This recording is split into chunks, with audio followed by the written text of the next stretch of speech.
નમસ્કાર દર્શક મિત્રો, હું છું રૂપલ લુણીચિયા. સંપૂર્ણ ન્યૂઝમાં આપનું સ્વાગત છે.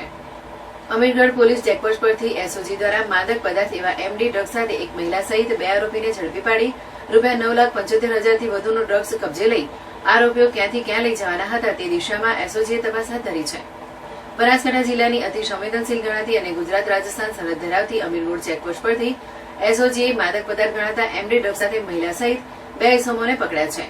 બનાસકાંઠા એસઓજીને મળતી બાતમીના આધારે અમીરગઢ ચેકપોસ્ટ પર એલર્ટ થતા રાજસ્થાન તરફથી આવતી એક હોન્ડા સિટી કારને રોકાવી તેમાં સવાર એક મહિલા અને પુરુષની પૂછપરછ કરતા તેઓ જવાબ આપતા અટકતા તેમ પોલીસે તપાસ કરતા પકડાયેલ ઇસમના ખિસ્સામાંથી એક કોથળી નીકળતા તેમાં એમડી ડ્રગ્સ મળી આવતા ત્રણેયને એસઓજીની અટકાયત કરી હતી.